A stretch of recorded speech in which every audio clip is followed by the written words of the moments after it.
കോഴിക്കോട് നിരവധി മോഷണ കേസുകളിലെ പ്രതിയെ കാപ്പ ചുമത്തി ജയിലിലടച്ചു.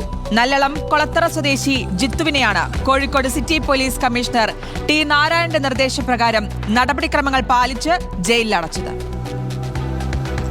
നിരവധി മോഷണ കേസുകളിൽ പ്രതിയായ ജിത്തു എന്ന അപ്പുട്ടനെയാണ് കാപ്പ ചുമത്തി ജയിലിലടച്ചിട്ടുള്ളത്. പ്രതി 21 മോഷണങ്ങൾ നടത്തിയതിൽ ഭൂരിഭാഗവും പകൽ സമയത്തായിരുന്നു എന്നുള്ളതാണ് പ്രത്യേകത.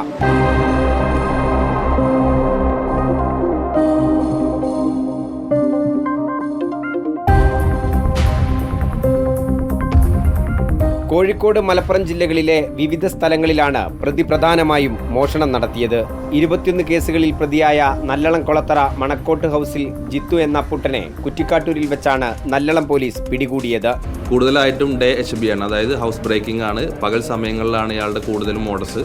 Farooq assistant commissioner AM Siddique സാറിൻ്റെ നേതൃത്വത്തിൽ ഒരു സ്ക്വാഡ് രൂപീകരിച്ച് കോഴിക്കോട് സിറ്റി DCPയുടെ നേതൃത്വത്തിൽ സ്പെഷ്യൽ സ്ക്വാഡ് രൂപീകരിച്ചാണ് ഇദ്ദേഹത്തെ നമ്മൾ കസ്റ്റഡിയിലെടുത്തത്. ഇദ്ദേഹത്തിൻ്റെ ഒരു മോഡസ് എന്ന് പറഞ്ഞു കഴിഞ്ഞാൽ ഒരു സ്ഥലത്ത് 2-3 മാസത്തിൽ കൂടുതൽ താമസിക്കൂല. അതായത് 1-2 മാസം താമസിച്ചിട്ട് വീണ്ടും അവിടുന്ന് സ്ഥലം മാറിപ്പോയതിന് ശേഷം കുടുംബത്തോടൊപ്പമാണ് ഇയാൾ താമസിക്കുന്നത്. വേറെ ഏതെങ്കിലും പേരിലും വേറെ ഏതെങ്കിലും അഡ്രസ്സിലും താമസിച്ച് വരികയായിരുന്നു. ഇപ്പം നമ്മൾ പിടിച്ചത് കുറ്റിക്കാട്ടൂർ എന്ന് പറഞ്ഞ സ്ഥലത്താണ്. അവിടെ നമ്മൾ പോയി അന്വേഷിച്ചപ്പോൾ ഇയാൾ ഓണത്തിന് ഗൾഫിൽ നിന്ന് നാട്ടിൽ വന്നതാണെന്ന് പറഞ്ഞിട്ടാണ് വീടെടുത്തത്.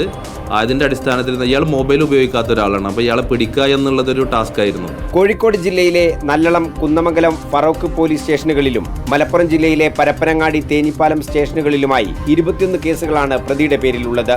നല്ലളം ഇൻസ്പെക്ടർ വിശ്വംഭരന്റെ നേതൃത്വത്തിലുള്ള പോലീസ് സംഘമാണ് പ്രതിയെ പിടികൂടിയത്. കാപ്പ നിയമപ്രകാരം നടപടി സ്വീകരിക്കുന്നതിനായി സിറ്റി പോലീസ് കമ്മീഷണറുടെ നിർദ്ദേശപ്രകാരം നല്ലളം പോലീസ് ഇൻസ്പെക്ടർ സമർപ്പിച്ച റിപ്പോർട്ടിനെ തുടർന്നാണ് നടപടി. സാമൂഹ്യ വിരുദ്ധ പ്രവർത്തനങ്ങളിൽ ഏർപ്പെടുന്ന ആളുകൾക്കെതിരെ വരും ദിവസങ്ങളിലും ശക്തമായ നടപടി സ്വീകരിക്കുമെന്ന് സിറ്റി പോലീസ് കമ്മീഷണർ അറിയിച്ചു.